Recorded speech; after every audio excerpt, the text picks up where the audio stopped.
Bonjour, aujourd'hui je vous emmène dans Éclosion. Éclosion, c'est mon tout premier recueil de nouvelles qui a été publié fin 2011. Il s'appelle Éclosion parce qu'avec la publication de ce livre, c'était l'éclosion de mon rêve, être édité. Et je vais vous faire la lecture pendant 4 minutes de Bonne Anniv mon tome, qui est une nouvelle qui a été repérée lors d'un concours. Le thème du concours était Jour de fête. Et je vais donc lire que 4 minutes.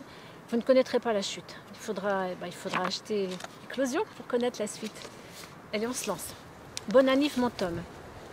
Les deux mains sur le lavabo, Mathilde fixe l'image que lui renvoie le miroir ce matin. Le regard peu conciliant, elle constate le sillon un peu plus prononcé de la ride du lion, là, juste entre les sourcils. Et puis, les petits stries sur ses joues, autrefois lisses comme une pomme, sur lesquelles son fils déposait un baiser sonore. Et puis ses yeux. Même s'il n'en est rien, bien sûr, Mathilde prétend que ses pupilles ont perdu de leur éclat et qu'elles sont maintenant délavées. Décidément, le miroir ne reflète pas le visage de quelqu'un habité par la quiétude. Et pour cause.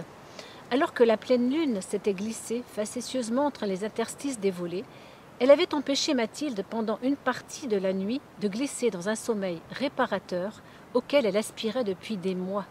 Et l'aurore l'avait trouvée endormie, se débattant dans des lieux improbables, faisant face à des situations irréalisables. La preuve en est. L'index menaçant, elle intimait l'ordre à son fils Thomas, âgé de 12 ans, de lui restituer les clés de la Mercedes, tant sa vitesse était devenue excessive autour du pâté de maison. Et le gamin d'appuyer un peu plus sur l'accélérateur dans un éclat de rire provocateur. C'est d'ailleurs ce rire qui l'a réveillée brutalement. Et heureusement, car elle n'a pas de temps à perdre, puisqu'aujourd'hui, c'est précisément l'anniversaire de Thomas. 13 ans, 1 an de plus, 1 an déjà. Pour tromper les apparences et masquer les stigmates d'une énième nuit d'insomnie, Mathilde force un peu plus sur le maquillage, puis ajoute quelques atours à sa tenue. Son collier en nacre assorti des boucles d'oreilles. Ainsi, elle se sait présentable comme n'importe quelle maman qui veut faire honneur à son fils. L'illusion est parfaite. Un coup d'œil rapide sur sa montre lui fait prendre conscience qu'elle doit se rendre sans plus tarder à l'entreprise pour finaliser le cadeau qu'elle lui destine. L'entreprise, sa raison de vivre. Sur le fronton de l'imposante façade blanche se détache en lettres rouges et or l'enseigne Matogé. Mathilde aime s'attarder sur ces quelques lettres qui allient les syllabes de leurs 3 prénoms. Après un florilège de mots choisis dans divers recueils, elle a finalement opté pour Matogé. Ma pour Mathilde, To pour Thomas, G pour Gérald, son mari. C'est aussi simple que cela, pas besoin de se perdre dans un vocabulaire grandiloquent emprunté à ces poètes d'un autre temps, mais qui n'est pas le sien. Ces 3 syllabes, réunies en un seul mot, c'est leur force. La signification d'une famille indissociable, liée à jamais, comme 3 anneaux enchevêtrés. Le pas léger, Mathilde, souriante, traverse le bloc administratif en semant dans son sillage son parfum enivrant. Puis elle grimpe 4 à 4 l'escalier qui mène à son bureau, balance son sac sur le canapé et s'affale sur le fauteuil pour reprendre son souffle. Elle sait bien qu'elle n'est pas sujette à la tachycardie. Tout va rentrer dans l'ordre d'ici peu.